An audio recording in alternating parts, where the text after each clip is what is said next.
C'est-à-dire que comme nous vivons en communauté comme ça, on peut facilement se sauter à la figure comme ça. Si nous ne sommes pas bien brisés et réparés par Dieu. Alors, comme nous le savons, et ça ce sont des choses que je vais répéter, mais c'est pour nous emmener quelque part, parce que je vise certaines choses.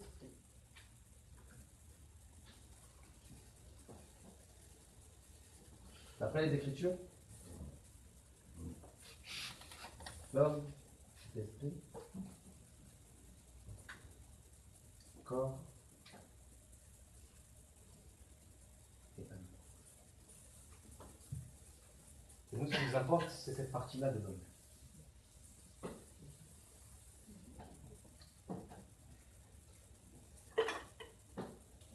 Pourquoi cette partie-là de l'homme? Parce que l'esprit, notre esprit qui était mort, tout ça à cause de tout ça là, lorsque tu reçois Jésus-Christ, tac, ton esprit est régénéré, directement connecté à l'esprit de Dieu, et tu peux facilement prophétiser, parler en langue, tout ça, avoir des visions, tout ça, des songes, tout ça, plein de trucs, plein d'expérimentations spirituelles grandioses. Ensuite, nous avons le corps qui est là. Ton corps n'est qu'une enveloppe physique qui te permet de répondre aux normes physiques de ce monde, parce que tu te dois, nous, avec le corps, nous palpons, nous touchons, tout ça, et ça nous permet d'être tactile, qu'on puisse ressentir les choses physiques.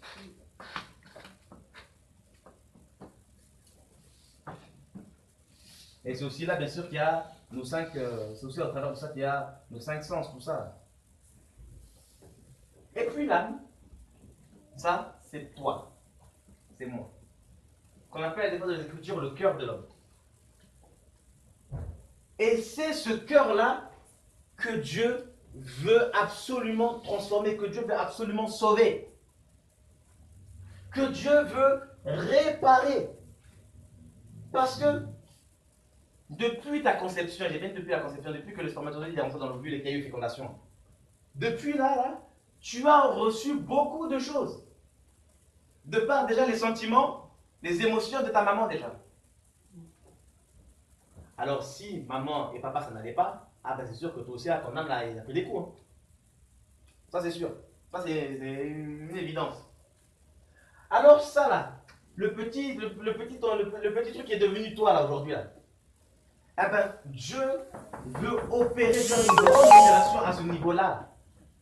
Parce que Dieu veut que, parce que dans l'âme, hein, comme je le dis souvent, il y a la volonté, dans l'âme, il y a ton caractère, dans l'âme, bien sûr, l'âme, il est question aussi de l'intelligence, et il y a quoi d'autre? Il y a tes sentiments, tout ça, sentiments, émotions, l'âme c'est ça, c'est toi quoi, ce qui te permet de vivre avec les uns et les autres. Ce qui te permet d'aimer, tout ça, ce qui te permet de... Ce qui fait ta dureté, ta légèreté, tout ça. Par contre, ouais, la légèreté, merci Seigneur. Bref, on va voir après ça. C'était hier ou aujourd'hui, je ne sais plus, j'avais une petite vision. Faut que j'en parle. C'est tout ça, c'est ton âme. Et Dieu veut t'emmener à cette dimension. Il veut te redonner de nouveau l'image qu'il avait donnée à l'homme avant. Et l'image que l'homme devait avoir initialement, c'était quoi? C'était l'image de Dieu. L'homme devait faire non pas sa volonté, mais celle de Dieu. C'était la volonté de Dieu qui était la priorité. Donc du coup, Dieu veut t'emmener à cette dimension où, comme Jésus pouvait le dire, Seigneur, non pas ma vie, Seigneur, non pas mon caractère à moi, mon caractère, moi. Non pas ça, Seigneur, mais ton caractère. Seigneur, mon intelligence c'est bien, mais moi je veux te suivre toi, parce que c'est toi, toute l'intelligence, c'est discernement. Voir les choses comme Dieu les voit. Pour émettre un jugement correct. Parce que souvent nous on voit les choses selon nous, et on donne des jugements faussés, terribles. Après quand on fait des grosses erreurs, Seigneur, pourquoi tu as permis? Ah non, oui Dieu a permis, mais le problème là c'est toi. Donc tu as fait les choses avec précipitation. Dieu veut que nous puissions avoir ses sentiments, ses émotions à lui. Or, ce que Dieu veut avant toute chose, c'est quoi? C'est que les hommes soient sauvés. Parmi les hommes, il y a toi. Donc, ce que Dieu veut, c'est quoi? C'est ton salut. Donc parce que Dieu veut ton salut, tu vas t'appliquer. Et parce que Dieu veut le salut des autres, de ton frère, de ta soeur, tu vas t'appliquer pour ne pas être une pierre d'achoppement, pour ne pas être un sujet de scandale.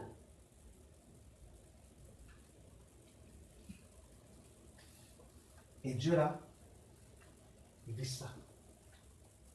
De la même manière que Satan aussi, hein, il vise ça. Alors qu'est-ce que l'ennemi va faire? Il va envoyer toutes sortes et toutes formes de convoitise. La convoitise. La convoitise. La convoitise, c'est quoi? C'est ces choses-là, c'est cette chose-là qui va te pousser à désirer le monde. Qui va te pousser à désirer ce qui appartient à l'autre. Et la convoitise, elle est comparable à un feu qui, lorsqu'il est allumé en toi, là, il va te brûler jusqu'à ce que tu auras la chose. Mais tu vois qu'une fois que tu auras eu la chose, là, eh ben, ça ne va rien t'apporter plus. Parce que les motivations, là, ne sont pas pures. La convoitise, vous verrez que Jésus en a parlé, Jean en a parlé, Pierre en a parlé. En fait, dans les évangiles et dans le testament de Jésus-Christ, tous les auteurs en ont parlé. Et j'aime souvent le dire, Pierre va aller jusqu'à dire que, va parler de la convoitise, disant que cette convoitise fait la guerre à l'âme. Elle fait la guerre à l'âme. Donc ça veut dire que dans le monde là, nous sommes déjà en danger. En danger pourquoi? Parce qu'il y a les loups, il y a les démons, tout ça. Et en danger parce que ton âme là est sujette à beaucoup de choses. De la même manière que le monde t'a façonné et t'a créé avec des besoins, avec des désirs, tout ça, et bien même quand tu te convertis, et bien il y a certains besoins qui ressortent. Il y a certaines passions qui ressortent. Parce qu'on a été bercé comme ça dans le monde.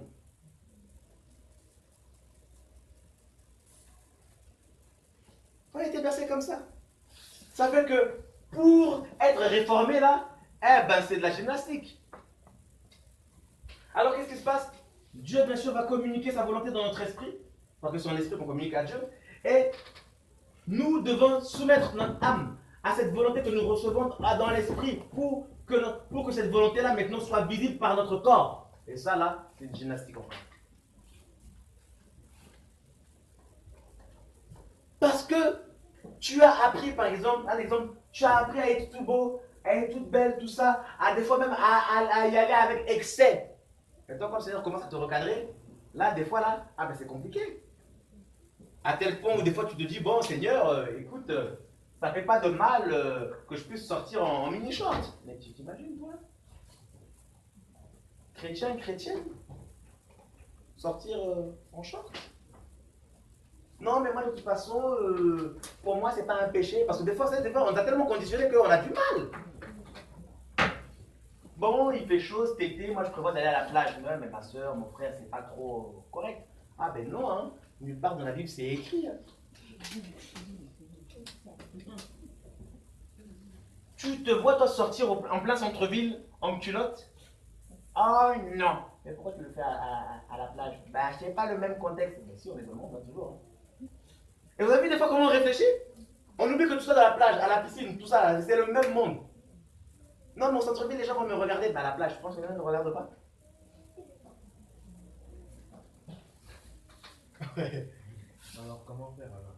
Pour ça déjà, pour d'autres choses que l'on pourrait faire, mais que l'on ne devrait pas faire, qui ne sont pas écrits dans la Bible. D'accord. Parce que moi, je reçois souvent de gens qui font de certaines soi-disant révélations, moi je dirais plutôt une illumination, de doctrine, et ils me disent, oh Joël, tu ne dois pas faire comme ça, tu ne dois pas mettre de stress sur la tête, des trucs comme ça. D'accord. Alors comment faire? D'abord, comme je le disais tout à l'heure, quelle est ta motivation? Qui t'a enseigné à faire ça? D'accord? Ça commence déjà par ça. La chose que tu fais là, que tu aimes bien faire là, tu l'as fait pourquoi au final? Parce que se coiffer, tout ça, c'est pas mauvais. C'est bien d'être. Moi, je me vois pas, par exemple, laisser mes cheveux pousser alors que j'ai un gros trou ici. Ah bah, je me rase. Parce que. Voilà. Mais après. Et quand on regarde bien, on verra que des fois, certains actes que l'on pose, on le pose parce que, quelque part, soit il y a une convoitise derrière, soit parce qu'on aime plaire, Mais il y a toujours, de toute façon, chaque acte que l'on pose, il y a toujours une motivation. Maintenant, il ne faut pas oublier, parce que nous sommes chrétiens, parce que Dieu nous a sanctifiés, on doit chercher à faire les choses de manière sainte. Pour ne pas non plus être, comme je disais, une pierre d'achoppement, tout ça, et pour ne pas non plus, voilà, pour ne pas non plus tomber dans des... parce que regardez, par rapport à la plage, c'est un exemple. Hein. Toi, tu arrives dans un environnement, dans un environnement où tu dis, même si toi-même, tu es hyper sain, avec ta cagoule, tout ça, hein, quand tu vas voir les nanas commencer à se balader comme ça, tu vas réagir comment à ce moment-là? Ah, tu sais pas. Crois-moi, ça va te faire bizarre. Regarde.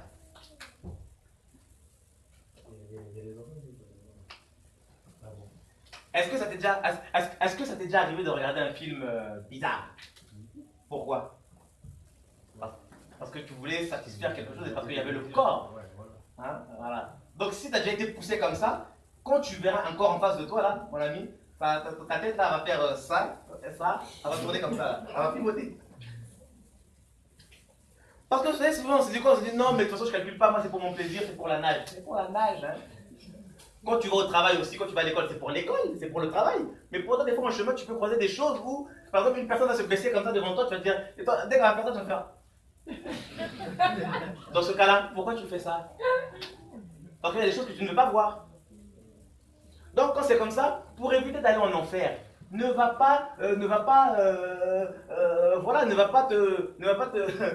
mettre en danger. Tu vois ce que je veux dire? Et maintenant, par rapport à la coupe de cheveux, bon, voilà, il faut être libre, mais comme je disais, pourquoi? Tu vois? C'est ça que vous avez. Pourquoi tu fais ça? Moi, je me souviens, par exemple, à l'ancienne, quand je me coupais les cheveux, c'était pour être beau. Hein. C'est parce que, voilà quoi. J'avais cette habitude-là, et puis quand je me rasais, j'avais des bagues sur ma tête, tout ça, et quand je marchais, tout ça, il y avait même les frères qui disaient, ah, comment tu fais? T'inquiète. Jusqu'au jour où Dieu a dit, t'inquiète, hein. Ça va. Seigneur, mes cheveux! T'inquiète.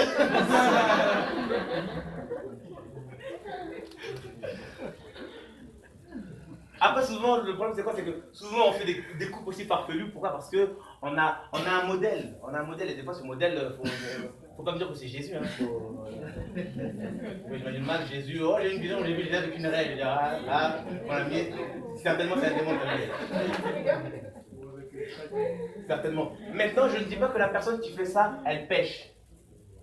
D'accord? Il faut quand même l'équilibre. Mais maintenant, l'enfant de Dieu lui-même, eh ben, il doit savoir ce qu'il veut, il doit savoir ce qu'il fait. Mais personne ne peut te dire que parce que tu as fait ça, tu es dans le péché, etc. Là, ce sera abusé. Tu vois, faut pas non plus aller d'un extrême à un autre. Mais maintenant, par rapport à autre chose, là, par rapport à ce dandiner en maillot, là, moi, hein, c'est comme si je disais, moi, tu m'imagines quand même, attends, tu m'imagines, moi, le frère Hermès, comment ça me parlait en coupé et... Oh. Une fois, j'ai posé la question, je ne sais pas, vous me voyez, moi, sortir en short? Ah non, pourquoi vous faites alors? Hein? Ouais, Eunice. En fait, j'ai une question sur ça. Parce que moi, je me coupe souvent les cheveux. Et une fois, il y a quelqu'un qui m'a dit que c'est un péché.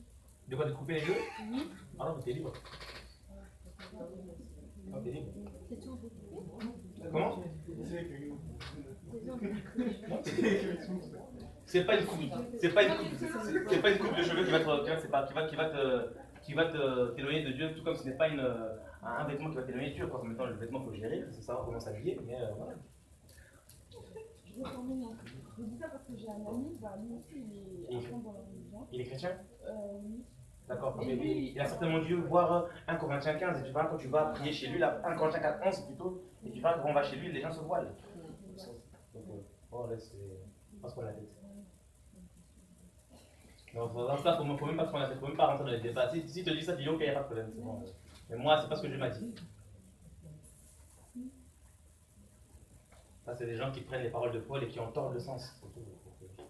Faut pas s'éterniser là-dessus. Ouais. Donc, du coup, si je fais une conclusion de ce que tu as dit, n'oubliez pas qu'on a la cuisine et à la mer en fait. après c'est pour ton bien, quoi. Et c'est pour aussi le bien d'autres. Maintenant, si tu veux y aller, bon, même aller dans un coin où il y a que des femmes, c'est compliqué parce qu'aujourd'hui, les femmes, là, c'est terrible. Parce qu'aujourd'hui, les gens se jettent dans toutes sortes d'expériences parce que, tu sais, le monde, là, on arrive vers la fin. C'est-à-dire que les gens, ils sont tellement à bout qu'ils se jettent dans des expériences, des fois, compliquées. Compliquées. Le nombre de jeunes chrétiennes là qui ont pratiqué des choses entre femmes, là, c'est chaud. Hein. Donc, faut veiller. Quitte à aller tout seul dans un coin, tout ça, donc, je sais pas, faut veiller. Après, faut prier, mais bon, c'est compliqué. Ou sinon, au pire des cas, c'est vraiment trop chaud. Alors, si t'as une belle heure à la baraque, tu mets l'eau, hein. Sinon, tu vas quelque part et tu te loues une piscine privée et puis il n'y a que toi et toi. Tu vas en Espagne, là, t'as des trucs comme ça, ou sinon même en France, toi, tu te loues une villa, piscine privée. Et encore là, choisis bien avec qui tu vas aller, parce que si tu me dis tu vas là-bas avec des frères et tu vas faire des plongeons comme ça et puis le frère est là. Ah ben, ma soeur, tu plonges bien. Hein? Là, faut savoir que le frère là, il a besoin d'une défense. Parce que là, il s'est même pas opposé, il n'a même pas résisté là, il est tombé dedans là. C'est bon? Ouais, dis-moi Isabelle. Attends, mais si faut pas aller à la plage, comme en Guadeloupe il fait chaud, on a souvent l'intention d'aller à la plage.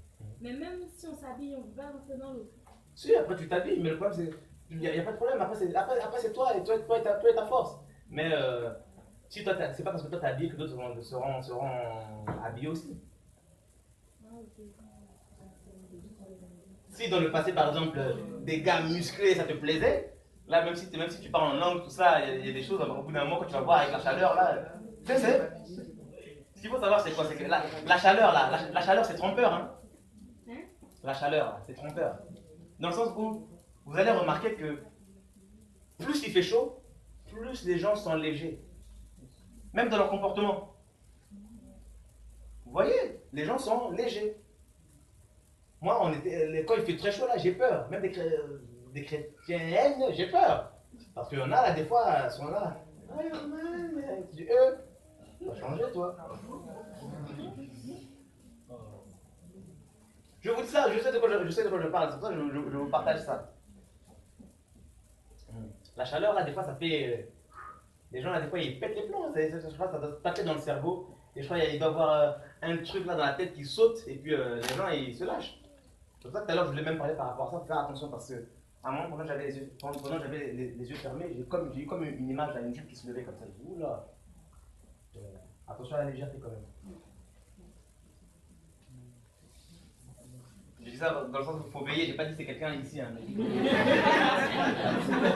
parce que là, les gens commencent direct, tout ça. Moi, c'est ça? J'ai un jean aujourd'hui, tout ça, non.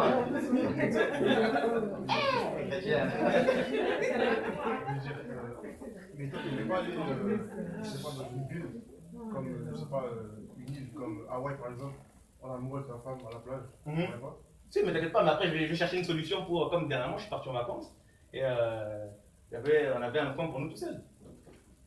Ah. Tu vois? Donc après, faut gérer. Donc tu peux aller, mais dans un endroit où il y a. Faut gérer.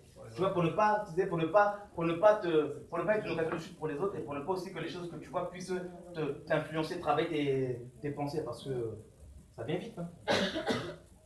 Ça vient vite. Ouais. Mais c'est pas aussi pour se maîtriser. Comment? Enfin, je veux dire par rapport à ce qu'on peut voir et tout, qu'on ne peut pas éviter. Il faut aussi se maîtriser, enfin, faire l'effort de ne pas avoir certaines pensées. Bien sûr, il faut se maîtriser. Oui, effectivement, tout ça, parce que la Bible nous parle de la maîtrise de soi. Mais la maîtrise de soi, regarde, la maîtrise de soi c'est quoi? C'est savoir posséder son corps. Or, la possession de son corps c'est quoi? Parce que, comme je vous ai parlé des 5 sens, donc dans les 5 sens, on a ce qu'on appelle l'ouïe, tout ça, la vue, le toucher, l'odorat. Et quoi d'autre encore? J'ai dit quoi? J'ai dit le goût, toucher, la vue. Ouais, le goût, voilà. 5 sens, hein, 5 sens qui appellent à 5 parties générales du corps. Donc, lui, tout ça là, c'est l'oreille. L'oreille, la vue, c'est les yeux. Donc, le toucher, bien sûr, lorsqu'on parle du toucher, c'est la peau, c'est tout ce qui est corps. Hein, l'odorat, bien sûr, c'est le nez. Le goût, donc le goût, on y voit la bouche. Alors, la maîtrise de soi, c'est le fait de savoir posséder son corps, notamment ses grandes fonctions. Hein? Mais il y a des choses, vous verrez que des fois, là, le mieux, c'est de fuir.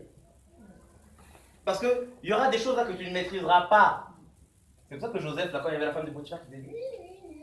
Et qu'est-ce qu'il a fait? Joseph, il a taillé.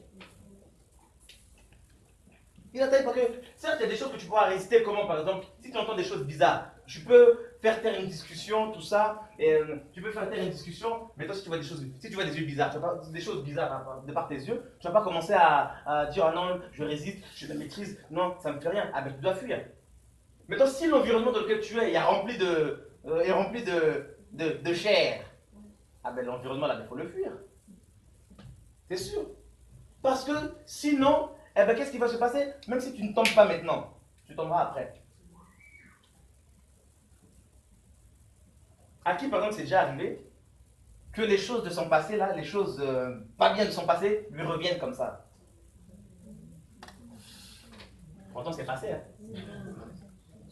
Alors, ça revient comment? Ça veut dire que là-dedans, là, c'est chaud. Et c'est pour ça qu'il faut que Dieu puisse un peu nous restaurer bien. Pour ne pas aussi que ces choses-là puissent tout le temps revenir et nous influencer, parce que ça peut t'influencer, ça peut t'affecter.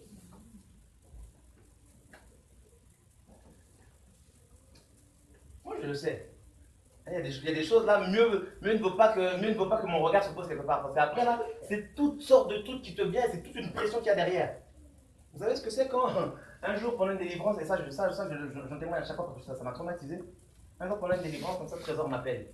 On devait aller chez une de mes cousines, tout ça, qui est avec son cousin, tout ça. Ça, Trésor et moi, c'est comme la famille. J'arrive là-bas, tout ça, je dis, oh là là, je vois le démon, je vois aller, tout ça, hein. Hé! Après, on a commencé, hé, maman! Je t'aurai! Sirène. Ouais, il n'y a pas de temps avec toi. Elle sort, on a commencé à prier. Mais depuis là, ce truc-là, ça me reste dans la tête et je me dis, mais je le comprends, c'est pourquoi il attaque par rapport à la sirène des eaux.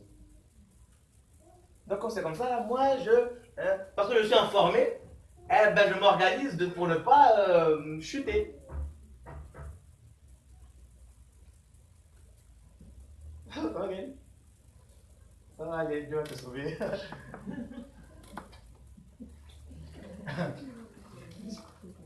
L'âme.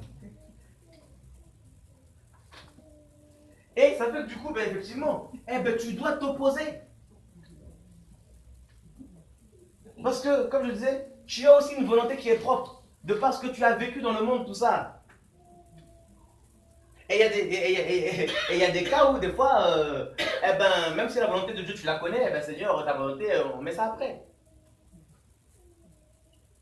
Comme le frère le disait dernièrement, là, hier, là, tu arrives 2 h du matin, tu te réveilles, tu ne sais pas pourquoi. Au fond de toi, quand même, tu sens qu'il faut prier. Mais Seigneur, non pas ta volonté, mais pas volonté. Parce que là, je suis fatigué, Seigneur. J'ai dormi il y a 1 heure, tout ça, Seigneur. Et là, on commence à sortir. Et là, on commence à prêcher Dieu. On lui prêche la parole à Dieu. Comme si Dieu était un ignorant.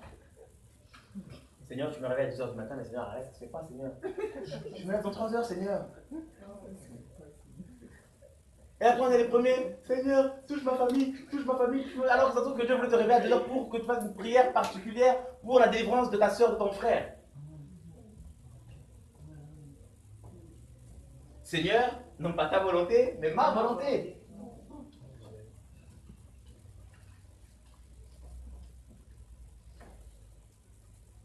Là.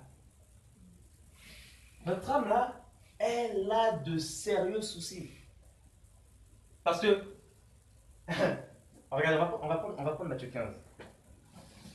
Pour vous faire montrer que l'homme sans Dieu là, est très dangereux.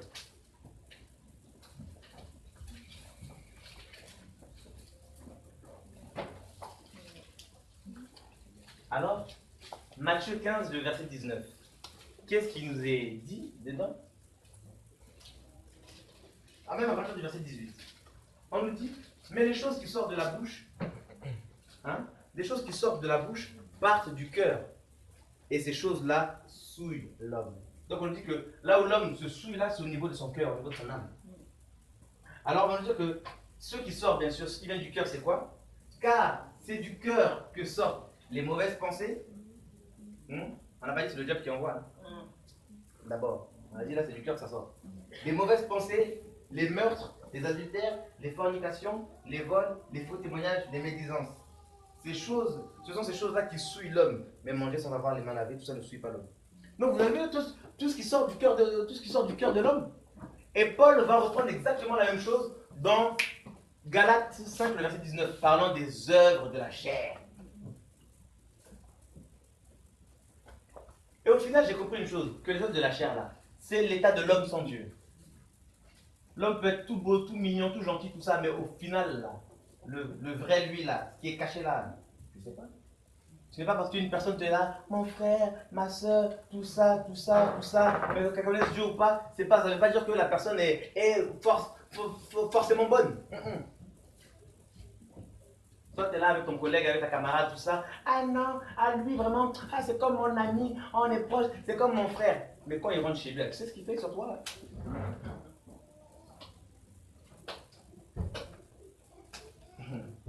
Le gars, ça se trouve là dans sa tête, là, quand il te voit, il se fait tout plein de films, quand tu es là, ah, c'est mon frère, c'est mon frère, c'est mon frère.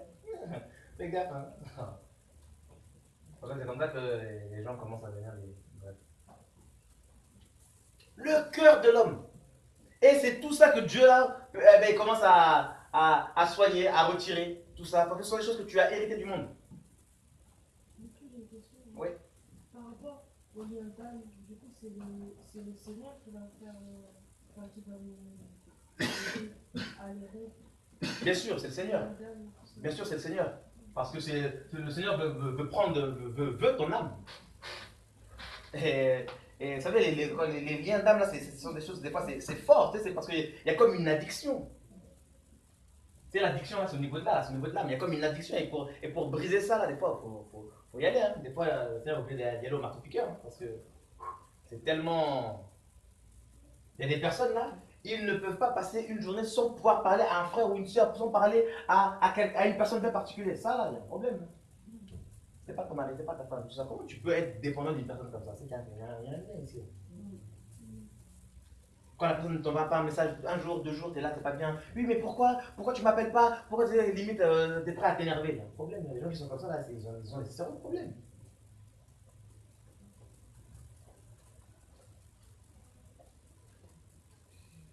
Là. Il y en a, tu verras que ils peuvent être tout beaux, ils peuvent avoir une vie stable, tout ça, mais ils ne veulent pas sortir de chez eux. Ils veulent rester avec papa, maman. Il y a un souci au niveau de l'âme. Il y a des choses là, il y a des blessures qui sont là-dedans. Ils veulent vivre éternellement avec papa et maman. Et les chrétiens en plus, hein, le pire. 30 ans, 35 ans. Alors tu douches, ta situation c'est quoi? Le travail, tu vois, le gars il a une position, tout ça. Alors tu douches, je suis encore. Je suis mon père qui m'a dit. Ça va.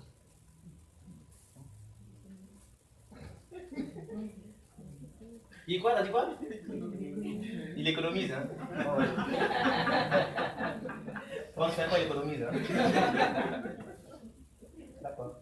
Non, c'est juste qu'il est un peu. Dans sa tête, peut-être, certainement aussi, peut-être qu'elle économise, mais sûrement c'est encore un gros bébé dans sa tête. Parce que l'évangile de Jésus-Christ nous responsabilise. Tu ne vas pas commencer à ramener ta femme chez tes parents quand même. On dit l'homme quittera son père et sa mère, tout ça, il s'attachera à sa femme et ils feront qu'un. Donc au bout d'un moment, là, pour s'attacher, il faut que tu quittes. D'abord, il faut que tu. Des fois même, il y en a, ils sont seuls, mais on a l'impression qu'ils sont encore chez papa et maman. Non mais ça te dit qu'on fait ça. Non mais mon papa, non mais ma mère m'a dit, non mais mon papa m'a dit, non mais ma mère m'a dit, hey, yo, qu'est-ce qu'il y a? Mon papa, ma maman, mon papa, maman. À 30 ans, tu réfléchis encore avec papa et maman. C'est pas mauvais de prendre des conseils, mais bon quand même. Il faut des limites. L'âme. Ce que Dieu veut guérir, il le dit, hein, l'Esprit du Seigneur est sur moi parce que maintenant pour annoncer la bonne nouvelle aux pauvres, tout ça, et il m'a bien sûr établi tout ça pour guérir ceux qui ont le cœur brisé. Le cœur brisé là. Nous avons tous ces cœurs brisés, tous. D'autres c'est par-ci, d'autres c'est par-là, d'autres c'est par-ci, d'autres c'est par-là, et nous avons besoin de l'action de Dieu pour être transformés. Parce que si au niveau de notre âme, là, nous ne sommes pas transformés, là, eh ben, ça va se répercuter, il y aura beaucoup de choses qui vont se répercuter dans le futur. On aura des grosses lacunes. Et tu ne peux pas, après avoir une bonne vie, une vie stable, étant dans certaines situations. C'est comme je le disais souvent. Je disais, une personne qui sort du monde, elle abandonne son copain, sa copine, tout ça pour servir Jésus-Christ. Si elle n'est pas guérie, hein, la première chose qu'elle va faire, c'est quoi? C'est rechercher un homme et une femme. Mais tu ne peux pas bâtir une relation sur ça. Sur une déception passée, sur un cœur blessé, cassé. Non, on ne peut pas bâtir, on ne bâtit pas de relation sur des motivations pas bonnes comme ça. Parce que j'ai vu beaucoup de chrétiens s'engager comme ça, parce qu'il y a eu rupture, parce qu'il y a eu, un stop. Et bien les gens ont commencé à s'engager comme ça, parce que pour montrer à la personne, en gros, hein, le message c'est quoi? C'est attends, je te montre, même sans toi je peux réussir. Et ça, c'est très bon. Parce que le nombre de frères aujourd'hui là, qui ne sont pas heureux dans leur troupe. Pourquoi? Parce qu'ils ont voulu faire les choses pour montrer tout ça. Non mais même sans toi je peux réussir. Eh, laisse Dieu d'abord guérir ton cœur. Un homme qui dans le passé allait de femme en femme, tout ça. Tu te convertis à Jésus-Christ? Ah ben laisse Dieu bien te travailler, s'il te plaît. Inversement pour les femmes. Hein. Parce que l'âme, j'insiste, l'âme, elle est très particulière. Elle peut fausser ton interprétation par rapport aux choses de Dieu. Elle peut te faire croire en des choses que Dieu ne t'a pas dit. Ou encore Dieu peut te dire des choses, mais tu peux, comme je le disais, mal l'interpréter. Parce que toi, tu l'interprètes, au lieu de l'interpréter avec l'intelligence divine, tu l'interprètes selon toi. Selon tes penchants, tes désirs, tout ça. Ta convoitise.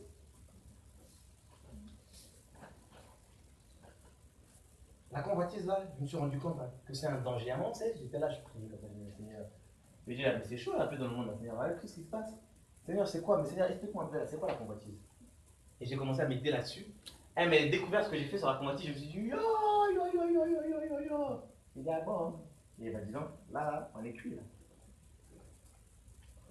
Et c'est là que je me suis rendu compte que la plupart des auteurs dans le Testament de Jésus, même pas la plupart, tous, ils ont tous parlé de ça. Évidemment, lorsqu'on nous parle du testament de Jésus, on nous parle, c'est la fin des temps. Cette dernière heure que Jean nous parle, dans 1 Jean 2. Donc, dans les derniers jours, là, il y aura une convoitise qui va s'accentuer encore. Il y aura des choses qui vont te pousser à consommer. Parce que, tout comme je disais tout à l'heure, nous sommes des êtres qui consommons beaucoup. Mais il y a deux types de consommation. Il y a la consommation qui est nécessaire pour ton bien-être. Il y a une consommation qu'on te propose et qui n'a rien à faire dans ta vie, des fois. Parce que tu as vu, ça t'a branché, tu as pris. Et c'est pour ça qu'on a déjà des acheteurs et des acheteuses compulsives, tout ça là. Lorsqu'ils voient un magasin, lorsqu'ils voient des trucs, ils veulent à tout prix acheter. Non, j'en ai besoin, alors que des fois, tu n'en as pas besoin. Un téléphone, un beau téléphone qui sort, tu l'achètes. Tu es content. Ah, c'est bon. Samsung S7. Le S8 qui sort quelques mois après. Ah, on dirait il bug, hein.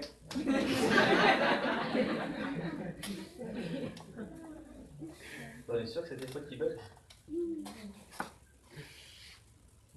Ça fait la convoitise. Elle te pousse à voir des choses de toutes les manières possibles. C'est-à-dire que tu es même prêt des fois à faire le mal pour avoir la chose. Regardez bien, l'homme est ingénieusement malin. en ce qui concerne le mal, là, des fois, toi-même, tu peux avoir des stratégies pour obtenir une chose. Toi, tu vas te dire, oh, je ne savais pas que j'avais cette intelligence-là. Il y a eu des gens qui, pour pratiquer le péché, hein, ont eu une intelligence qui s'est ouverte, tu ne sais pas comment, mais des techniques secrètes, là, juste pour le péché. Tu dis, waouh! Des fois, il y a des personnes qui disent, tu dis, en tout cas, là, le projet que tu as conçu, là, bravo, là, tu as été trop fort. Oh, ma chérie. Non, vraiment parce que, ah là, je le vois, ça fait tellement longtemps qu'on est ensemble, tout ça, j'aimerais t'envoyer en voyage. Oh, mon chéri, merci, tout ça. Et là, la compagne à l'aéroport, voilà l'avion, allez, ils envoient en vacances, pourquoi? Allez, pour faire la fête. Je dis, ah! Jusque-là, mon frère. Moi, je me suis rendu compte comment. Des fois, tu es là, il y a des pensées qui te viennent comme ça, pour faire le mal, pour pécher. Et tu as même carrément les plans de ton péché, hein, pour pécher, tu peux faire ça, tu fais ça, tu te dis, ah! Seigneur, c'est chaud cette histoire de péché là quand même là. Non, mais si tu passes par là, tu verras qu'on va pas te voir, tout ça. C'est comme si tu avais une prédication dans ton esprit, tu vois, et là tu te bats avec là. Non, je veux pas. Regardez par rapport à la convoitise. Je disais ça encore. Je disais ça parce que quoi? Hier, dans le train. Je rigolais tout seul. Dans Romain.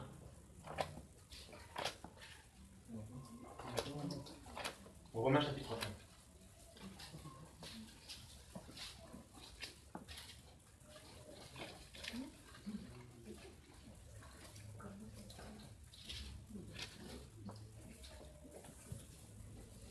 Alors il est dit, à partir du verset 18, car la colère de Dieu se révèle du ciel contre toute impiété et injustice des hommes qui retiennent injustement la vérité captive. Parce que ce qu'on peut connaître de Dieu est manifesté parmi eux, car Dieu le leur a manifesté. En effet, les perfections invisibles de Dieu, à savoir sa puissance éternelle et sa divinité, se voient comme à l'œil nu, depuis la création du monde, quand on les considère dans ses ouvrages, de sorte qu'ils sont inexcusables. Vous avez vu ce qu'il a dit là? Vas-y. À savoir sa puissance éternelle et sa divinité se voient comme à l'œil nu. Donc Dieu a toujours tout mis en place pour se révéler aux hommes, pour que les hommes puissent avoir accès à sa divinité, à sa grandeur, tout ça. Donc c'est pour ça que le jugement de Dieu là, pour ceux qui refusent Christ là, c'est chaud. Bref. Verset 21. Parce qu'ayant connu Dieu, ils ne l'ont pas glorifié comme Dieu. Et ils ne lui ont pas rendu grâce, mais ils sont devenus vains dans les discours, et leur cœur destitué d'intelligence a été rempli de ténèbres. Un cœur destitué d'intelligence a été rempli de ténèbres. Se disant être sages, ils sont devenus fous. Se disant être sages, ils sont devenus fous. 5 sages et 5 folles. Ils ont changé la gloire du Dieu incorruptible en image représentant l'homme corruptible et des oiseaux et des quadrupèdes et des reptiles. C'est pourquoi aussi Dieu les a livrés aux convoitises de leur propre cœur. C'est-à-dire que ces hommes-là, qui sont devenus fous, on nous dit que Dieu les a livrés à la convoitise de leur propre cœur. Donc ces personnes-là étaient dans la convoitise. Et qu'est-ce que Dieu a fait? Comme ces personnes-là ne voulaient pas se repentir et reconnaître Dieu comme le Tout-Puissant, tout ça, et bien qu'est-ce que Dieu a fait? Il les a encore enfoncés là-dedans. De sorte qu'ils se sont abandonnés à l'impureté, déshonorant entre eux-mêmes leur propre corps. Eux qui ont changé la vérité de Dieu en mensonge et qui ont adoré et servi la créature au lieu du Créateur qui est béni éternellement. Amen. C'est pourquoi Dieu les a livrés à leur affection infâme, car même les femmes parmi eux ont changé l'usage naturel en celui qui est contre la nature. Et les hommes, laissant de même l'usage naturel de la femme, se sont embrasés, dans leur convoitise les uns les autres, commettant homme avec homme des choses infâmes et recevant eux-mêmes la récompense de leur égarement qui leur était due. Donc ils ont reçu leur salaire. Et qu'est-ce qui s'est passé? Ils se sont embrasés dans leur convoitise. Et après, ils ont commis des choses infâmes et puis ils ont reçu leur salaire, leur récompense. Et ça, c'est ce que Jacques nous dit dans Jacques 1 là-bas. Car comme ils ne se sont pas souciés de connaître Dieu, aussi Dieu les a livrés à un esprit dépourvu de tout jugement pour commettre des choses qui ne sont nullement convenables, étant remplis de toute espèce d'injustice, d'impureté, de méchanceté, d'avarice, de malignité, plein d'envie, de meurtre, de querelle, de fraude, de mauvaises mœurs, rapporteurs, médisants, haïssant Dieu, outrageux, orgueilleux, vains, inventeurs de mots, rebelles à leurs parents, sans intelligence, ne tenant pas ce qu'ils ont promis, sans affection naturelle, implacable, sans miséricorde. Eh bien, qu'ils connaissent le jugement de Dieu, à savoir que ceux qui commettent de telles choses sont dignes de mort. Non seulement ils le font, mais encore ils approuvent ceux qui les font. On va nous parler des personnes qui sont inventeurs de mots. Je dis des fois, si on est honnête là, des fois il y a des propositions de péché qui viennent à toi. Des fois, tu as des calculs qui se font automatiquement. C'est automatique. Je vais faire ça, je vais faire ça, je vais faire ça, je vais passer inaperçu. Oh! Et c'est là que tu te rends compte que l'âme, elle est vraiment et certainement dangereuse. Elle est dangereuse. Et puis, en plus de ça, malheureusement pour nous les hommes, vous savez, Dieu nous a créés pour communiquer les uns avec les autres, tout ça. Et malheureusement, le corps de l'homme là, il réagit. C'est-à-dire qu'une personne qui a des besoins, qui a des désirs, elle va le manifester même par son corps. Directement ou indirectement. C'est pour ça que des fois là, je peux être là, des fois je peux être là en train de prêcher, tout ça, mais des fois tu as l'impression de lire les gens, parce que ton corps là parle. Et c'est pour ça que des fois là, il faut dire au Seigneur, Seigneur, travaille-moi bien. Des fois il y a des personnes là, tu peux être en train de prêcher, les gens là, la prédication, je l'ai déjà vu, la prédication là, ils s'en foutent. Eux, ce qu'ils veulent là, c'est quoi? C'est s'envoler en l'air. Comment c'est possible? Ah oui, c'est possible. Il n'y a pas que des. En tout cas, la domination, ça va, mais des fois, dans l'assemblée, il n'y a pas de destin. Tu marches comme ça à l'assemblée, tu sens qu'on te mate. Quand tu tournes la tête, tu vois, tu dis, Seigneur, tout droit. Maintenant, tu te dis une chose. Toi, tu dois travailler ton âme. On va parmi les frères et sœurs qui eux aussi ont besoin d'être traités. Hein? Donc toi, tu dis, oui, moi je suis en plein traitement avec Dieu, c'est bien. Mais là où tu vas là, dis-toi bien qu'il y a des personnes aussi qui sont en plein traitement avec Dieu. Pour d'autres, il y en a qui disent oui au traitement et d'autres qui disent non au traitement. Donc vivre entre nous là, c'est compliqué. Parce que parmi nous, il y aura des personnes, il y aura encore des gros bébés qui ont besoin qu'on les assiste. D'autres qui, ça fait longtemps qu'ils n'ont pas fait certaines choses, donc ils voudront aussi qu'on les assiste. D'autres qui, et il y a tout ça là. Maintenant, si tu ne veilles pas, toi-même là, tu vas commencer à répondre aux besoins des uns et des autres. Et ce n'est pas à tous les besoins qu'on répond. Hein.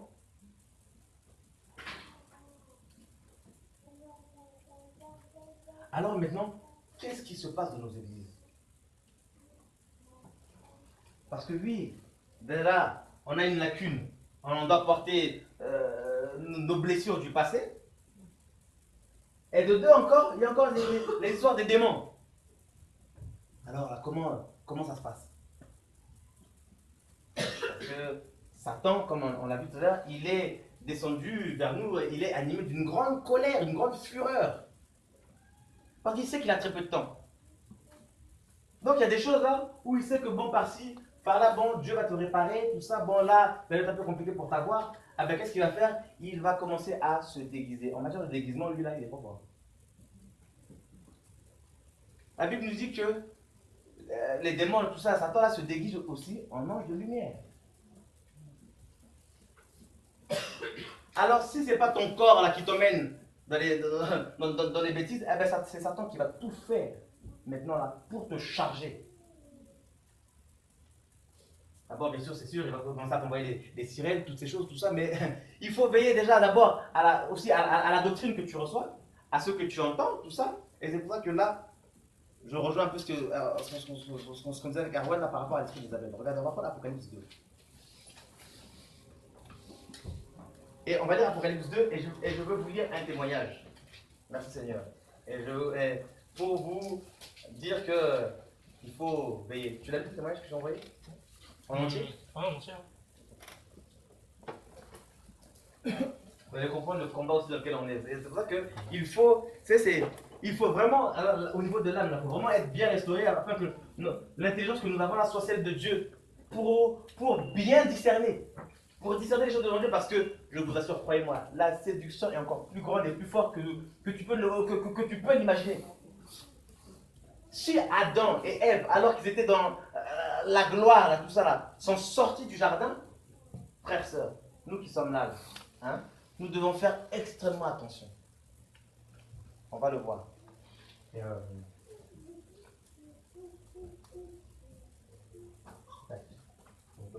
alors, dans Apocalypse 2. Et à partir du verset 18.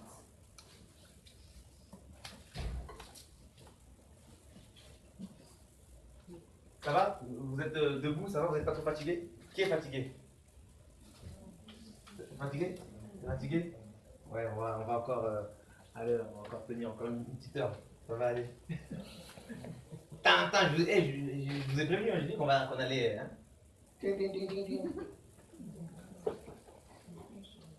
Alors, Apocalypse 2, verset 18, il est dit, écrit aussi à l'ange de l'église de Thyatire. Vous allez voir que à chaque église, le Seigneur a donné une révélation particulière, bien précise, hein, de qui il était. Et il va dire, voici ce que dit le Fils de Dieu, on va dire, qui a ses yeux, hein, qui a ses yeux comme une flamme de feu, et on va parler de ses pieds, bien sûr, semblables à de l'airain ardent. Je connais tes œuvres, ta charité, ton service, ta foi, ta patience, et que tes dernières œuvres surpassent les premières. Donc cette église, bien sûr, avait des œuvres, tout ça, et elle était d'apparence bien, elle était dans une forme, elle pouvait être, on peut le dire, comme dans une forme de percée. Mais, malgré cette percée, le Seigneur va quand même accorder une révélation bien précise. Il va dire que il va parler de celui qui a des yeux comme des flammes de feu et des pieds comme de l'airain ardent. Et ça, là, ces deux choses-là nous parlent du ministère prophétique de Christ. Pourquoi? Parce que les yeux, c'est la vision. Et comme des flammes de feu, le feu, c'est quoi? C'est la lumière. Donc, c'est les yeux devant qui les ténèbres là ne peuvent, en fait, devant qui tu ne peux pas te cacher. Et pourquoi les pieds semblables à de l'airain ardent, tout ça? Eh bien, pour fouler, pour écraser, pour détruire. Et Jérémie, le prophète, Dieu l'avait établi pour arracher, abattre, détruire, tout ça, et pour planter, pour bâtir. Dieu ne peut pas bâtir quelque chose, le Seigneur ne peut pas bâtir quelque chose sans au préalable avoir détruit ce qu'il y avait déjà initialement. Parce que Dieu ne bâtit pas sur les fondements d'autrui. Non, il casse tout et lui-même il pose les fondements et il bâtit. Alors, il fallait que cette église comprenne que Jésus-Christ voit tout. Il est le Dieu qui voit tout. Rien ne lui est caché. Parce que, qu'est-ce qui s'est passé dans cette église? Malgré sa percée là, le Seigneur a une chose contre elle. Et il va dire, mais j'ai peu de choses contre toi. C'est que tu laisses cette femme Jézabel. Et là, on nous présente pour une seconde fois Jézabel. Parce que la première mention de cette femme Jézabel, c'est dans Roi là-bas. Et cette femme, bien sûr, était qui? C'était la femme d'Akab, un roi, tout ça. Et le gars, il s'est marié avec elle et il a contracté une alliance. Et cette femme-là était une sorcière. Il faut le savoir, c'est écrit. Donc, à un moment, on va le voir. Et il dit, c'est que tu laisses cette femme Jézabel, qui se dit prophétesse. Donc, la nana, là, Jézabel, en tout cas, c'était cet esprit, Jézabel, donc n'est pas forcément une femme. Jézabel, là, est assimilée, bien sûr, à un ministère prophétique.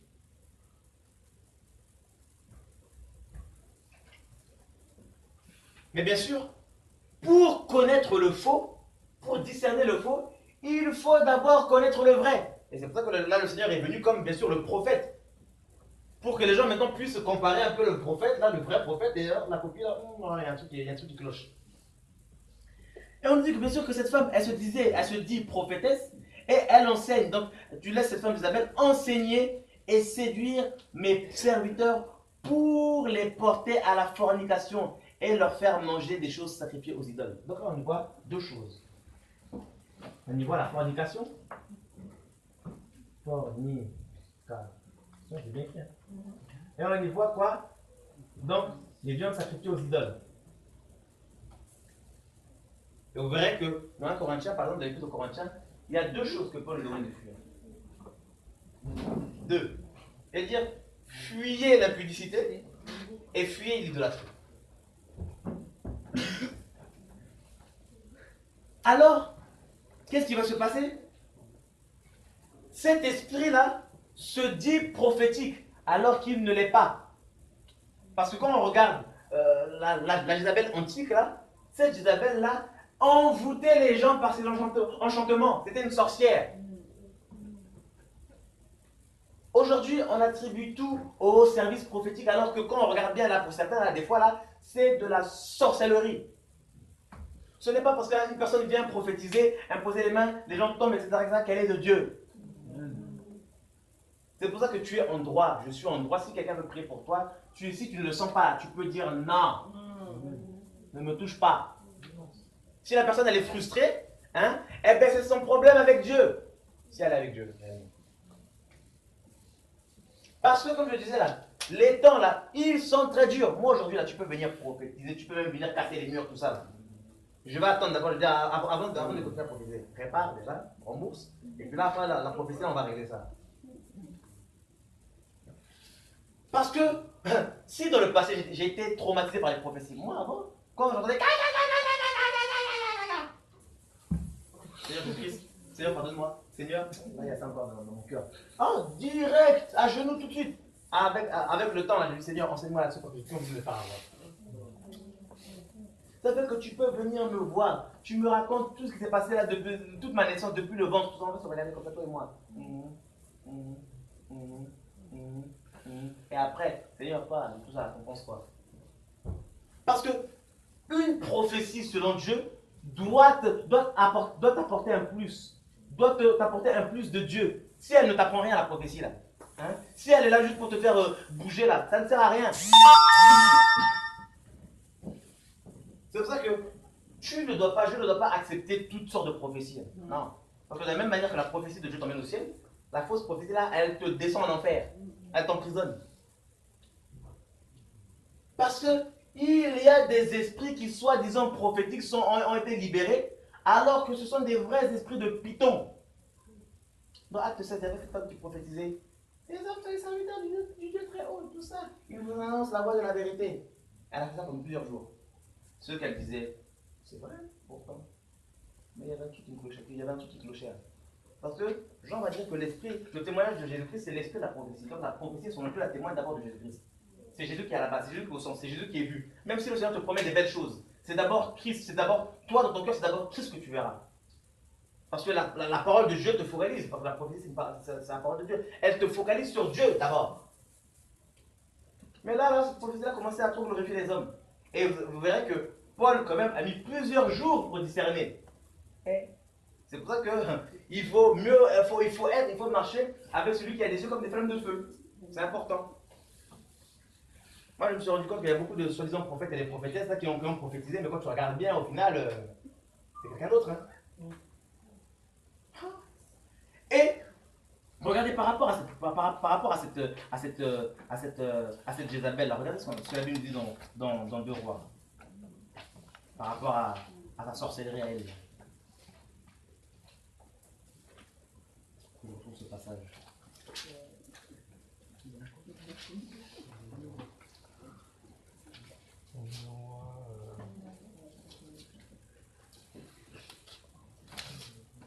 Et voilà, 2 Rois, le chapitre 9.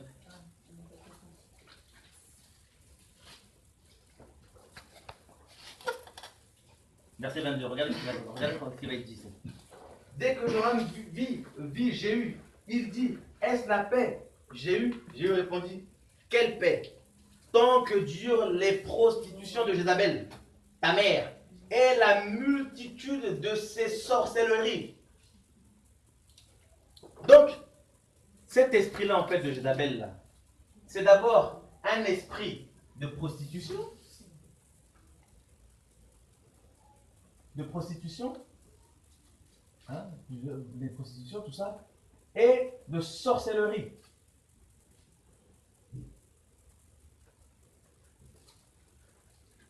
Il n'y a rien de Dieu là-dedans.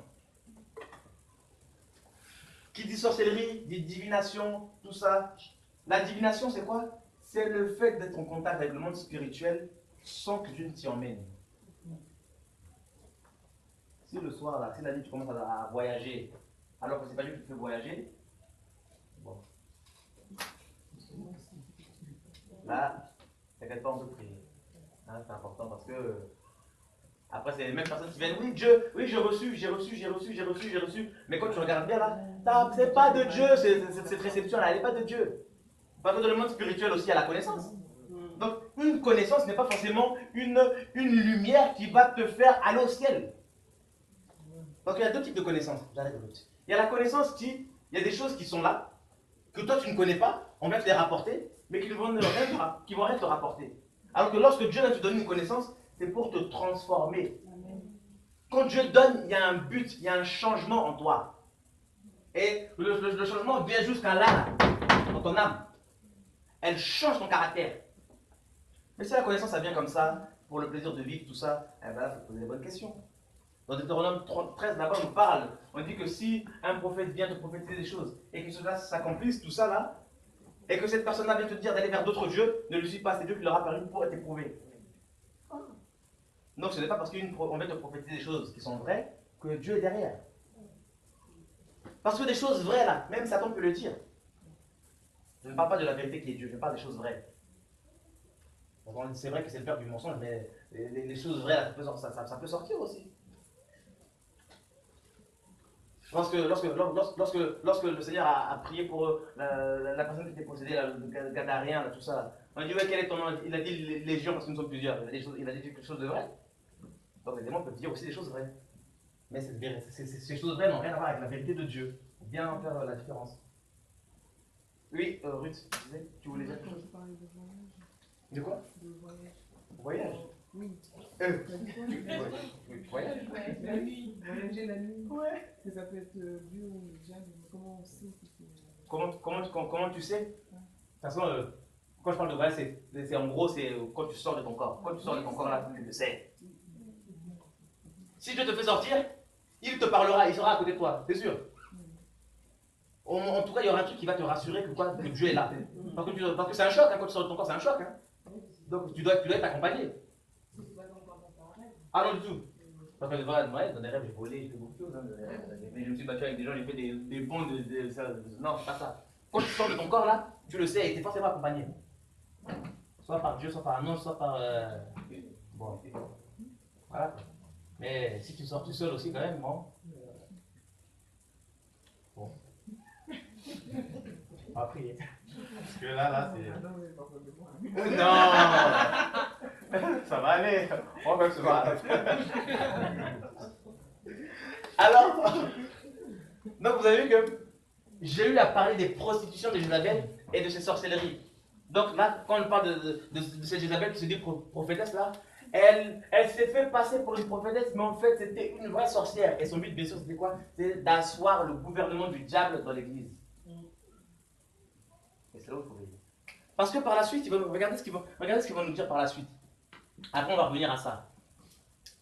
Je lui ai donné du temps afin qu'elle se repente de sa prostitution, mais elle ne s'est pas repentie. Voici, je veux la jeter sur un lit. Donc quand on voit le lit, on va vraiment la prostitution et mettre une grande tribulation sur ceux qui commettent l'adultère avec elle, s'ils ne se repentent pas de leurs œuvres. Donc on parle encore des sortes de l'adultère, que les gens pratiquent avec cette femme, cet esprit plutôt. Verset 23, et je ferai mourir de mort ses enfants, et toutes les églises connaîtront que je suis celui qui sonde les cœurs et les reins. Donc le prophète, celui qui voit tout. Et je rendrai à chacun de vous selon ses œuvres. Donc le Seigneur connaît les œuvres de tout le monde. Et il dit, mais je vous dis à vous et aux autres qui sont à Thyatire, à tous ceux qui n'ont pas cette doctrine et qui n'ont pas connu les profondeurs de Satan comme ils le disent. Je ne mettrai pas sur vous d'autres charges, mais retenez ce que vous avez jusqu'à ce que je vienne. À celui qui vaincra, tout ça, et puis ensuite on dit à celui qui vaincra. Donc, il y a une opposition, il y a une résistance qu'il faut avoir. Et là, on nous parle de la doctrine de Jézabel comme étant la connaissance des profondeurs de Satan. Parce que la doctrine, elle vient pour t'amener une connaissance. Et là, on dit que cette Jézabel, bien sûr, avait une doctrine. Et cette doctrine-là, bien sûr, elle servait à quoi? À faire connaître les profondeurs de Satan.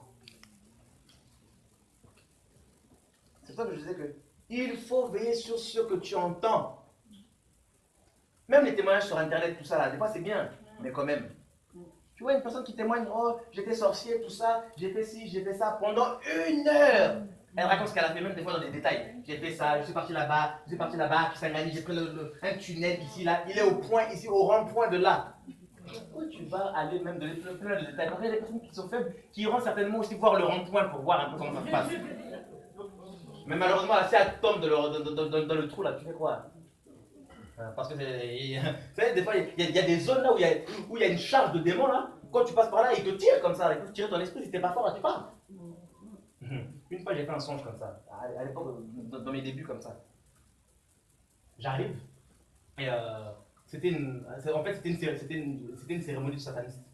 Il y avait des longues personnes de peau noire avec des sortes de tissus dorés, tout ça là. Et elles étaient longues comme ça, et puis il y avait un long chemin, il y avait comme un truc, c'était vraiment une cérémonie. Quelques temps après, en plus, le pire, c'est que j'étais parti en Belgique, et j'ai revu ces mêmes bonhommes là sur un magasin. Je vous assure, ça m'a fait bizarre. Bon, bref.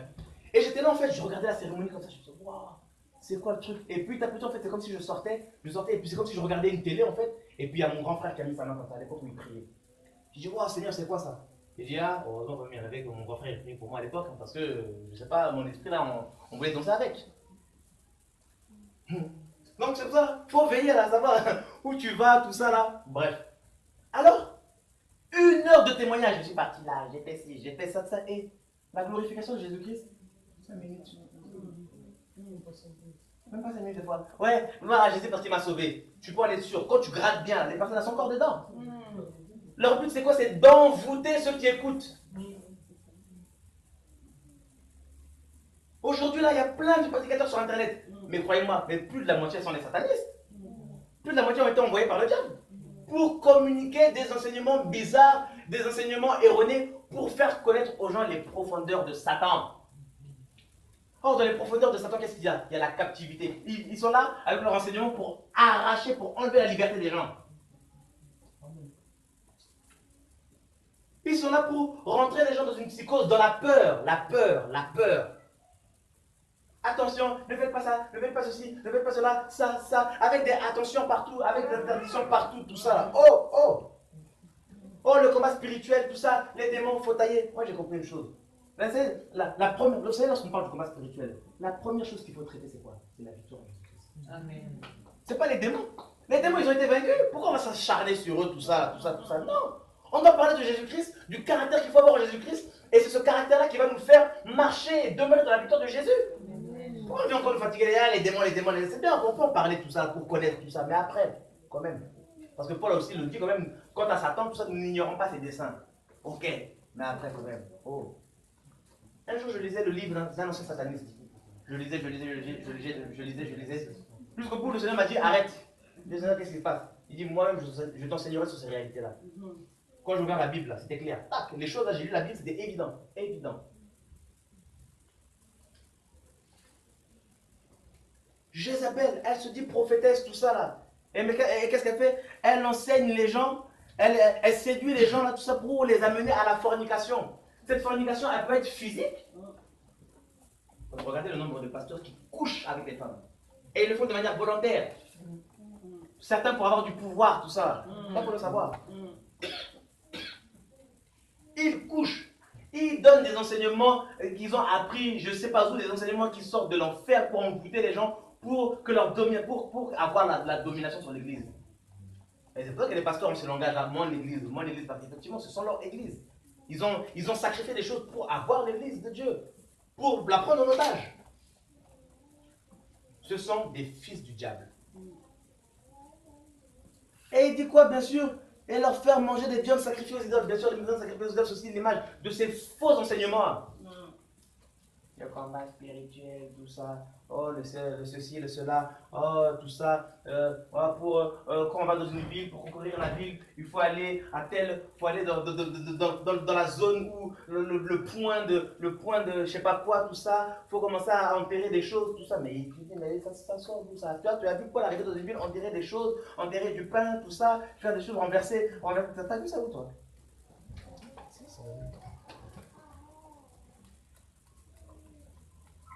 Donc on voit l'esprit de Jézabel, c'est un esprit de séduction. Jézabel. Et quand vous regardez bien les caractères de Jézabel dans la Bible, Jézabel, son rôle c'est quoi? Elle vient pour usurper l'autorité des personnes que Dieu a établies. Elle vient pour prendre la place. Elle s'introduit dans les églises, pourquoi? Pour asseoir, comme je disais, son gouvernement à elle. Regardez, Akab était roi en Israël. Et pourtant là, c'était qui gérait? Jézabel. Il était roi. Il était roi. Mais il s'est fait dominer par cette femme. À tel point où il voulait la vigne de Naboth. Hein? Naboth lui ayant refusé, il est reparti comme un bébé, tout ça en train de pleurer. Sa femme lui dit, ah bon? Mais qu'est-ce qui se passe, mon chéri? Ah, c'est pas que tu veux? T'inquiète pas, je veux gérer. Elle est partie, elle a pris les gardes, tout ça. Elle a pris le sceau du roi. Tant, elle a tamponné, elle a dit, faites ça, faites ci. Tant, elle a tamponné à sa place. Et les Jézabel là, ah ben il y en a beaucoup dans nos églises. Ils sont là des fois, ils veulent prendre des décisions dans les coulisses, tout ça. Et on ne sait pas d'où ça vient, ils attendent une idée, tout ça. Ils veulent prendre des décisions comme ça. Ils veulent outrepasser l'autorité. Il y a une vision qui est là, eux ils vont derrière. Ah mais non, tout ça. Moi je pense qu'il faut faire comme ça. Ah mais lui, on va pas faire ça lui. Les jeunes, ils viennent de commencer.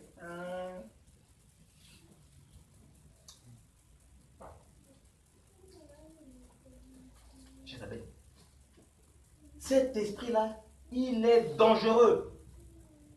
C'est cet esprit-là qui donne du pouvoir aussi aux gens là. C'est ce pouvoir de pouvoir prophétiser, tout ça, de pouvoir faire les choses là. De faire tomber les gens comme ça là, pour rien. Carrément là, j'ai vu une vidéo il n'y a pas très longtemps, il y a deux petits là qui ont été consacrés autrefois par leur père.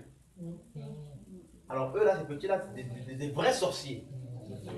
Ils font tomber les gens, tout ça, jusqu'à j'en ai vu, il a fait une balayette comme ça, les gens sont tombés, ah!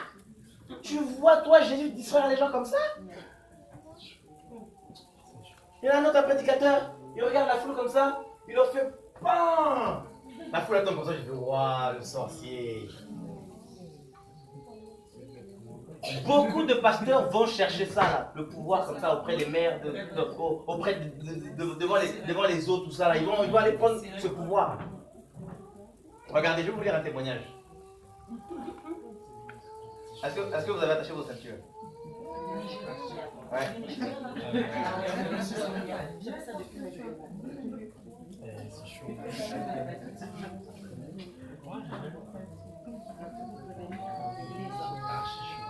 C'est bon?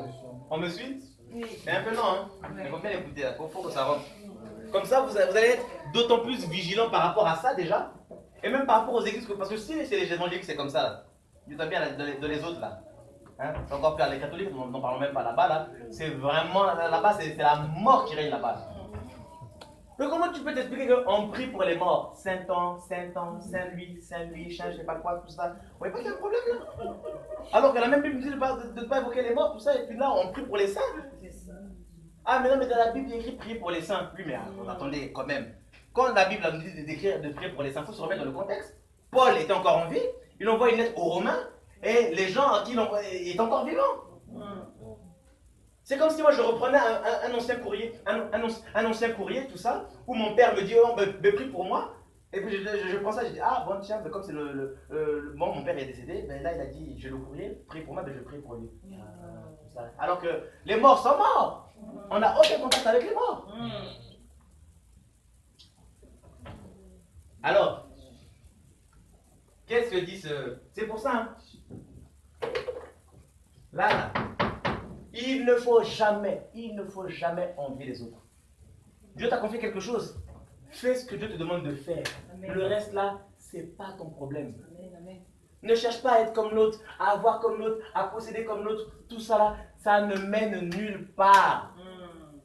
Moi, j'ai connu des frères, hein, qui lorsqu'ils se sont convertis, je leur disais, prends la Bible, regarde ce passage, regarde ce passage. Ouais, Herman, c'est trop fort, ouais, ce que tu dis, Herman, c'est trop fort. Aujourd'hui, ils sont des dirigeants d'église, 100, 200 personnes. Et je suis pas frustré par rapport à ça.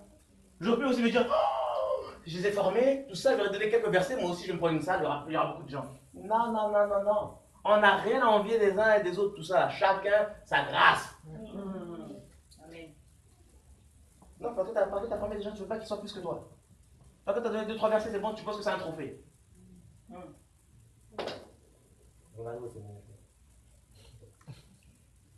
J'étais dans le train, j'étais comme ça.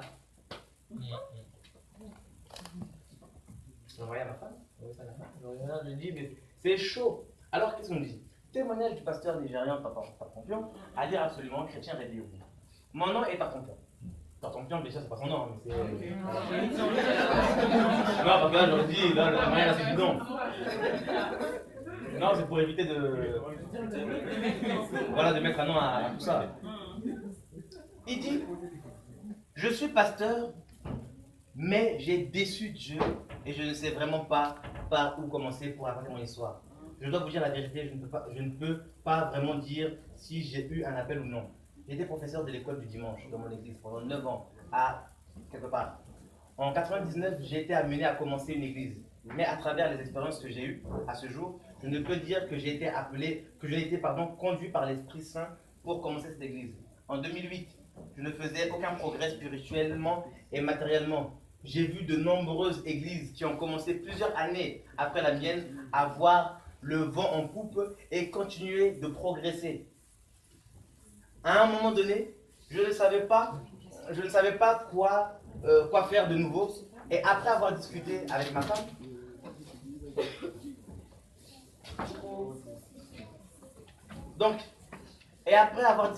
femme, j'ai décidé d'aborder le superintendant général d'une église qui a commencé 7 ans après que j'ai commencé mon ministère. Et je lui ai expliqué que personnellement, je ne faisais aucun progrès dans mon ministère. Le gars était frustré parce qu'il ne faisait aucun progrès. Il a vu des églises venir après lui, naître après la sienne, et il a vu des gens pas progresser, tout ça. Oh, les âmes qui viennent, tout ça, l'argent, tout ça. Il s'est dit, oulala, j'ai un souci, moi. Et qu'est-ce qu'il est parti faire? Au lieu d'aller chercher Dieu, au lieu d'aller se reposer en Dieu, il est parti voir les hommes. Oh, la Bible dit malheur à celui qui se confie en l'homme. Des fois, tes problèmes, c'est pas de les raconter, mais bon, Dieu d'abord. Après, il dit, mon ministère atteignait jusqu'à 200 membres. Et après une courte période, il se réduisait à 50 personnes et parfois il passait de 150 à 40 personnes. Ah ben, il y a de quoi être frustré. Donc il dit par la suite, je m'étais approché de lui parce que la croissance de son église était rapide. Il avait commencé en 2006 et en 2012, il a enregistré 11 000 personnes en un seul service de dimanche. Et il gagnait beaucoup d'argent. Il conduisait de grosses voitures, y compris les dernières Jeep. Ah là, il a plus cher. Le gars, il vient après lui. Lui, ça monte le gars, ça monte en puissance. Et puis, il voit les Jeeps, tout ça. C'est pour ça que, comme je disais, Dieu, c'est le matériel, là, c'est rien. Les voitures, tout ça, là, c'est rien. Moi, même dans ma vie, là, j'ai eu à conduire beaucoup de voitures. Et après, des voitures bien, très bien. Ça change rien du tout. Et d'ailleurs, encore pire, quand tu montes dedans, des fois, tu as les épaules qui font ça. Pourtant, t'es chrétien, prédicateur, hein, mais ça se lève tout seul. Après, des fois, quand t'es avec tes frères et sœurs, ouais, ça va, ouais. T'appuies un peu pour montrer la puissance. Ah, ça avance bien, ouais, ça avance bien. Ouais. Plein d'orgueil, tu dis, ah, Seigneur, quand tu vas te dire, ah, Seigneur, pardonne mon orgueil. Faut le dire, faut se dire la vérité, parce que des fois, on a l'impression qu'on est des anges. Non, on se bat tous. Hein. Alors, qu'est-ce qui s'est passé? Après m'avoir écouté, il me promit de m'aider à résoudre mon problème. Frère, sœur, si un jour un homme vient te dire qu'il a associé à ton problème, fais très attention. S'il ne te présente pas Jésus, s'il te présente d'autres techniques là, tu peux lui dire, écoute, mon frère, ma soeur ou monsieur, parce que c'est même pas un frère ou une soeur, tu peux aller voir ailleurs, avec le respect. En tout cas, moi, si une personne me dit, ouais, j'ai un problème à ta solution, je vais lui parler en français du quartier. Comme ça, il va comprendre qu'avec moi, je ne suis pas son ami. Il me dit que je devais avoir des pouvoirs. Il me dit que je devais avoir des pouvoirs et que cela me coûterait beaucoup d'argent. Et qu'en plus, je devais avoir un cœur grand et fort. Ainsi, il me donna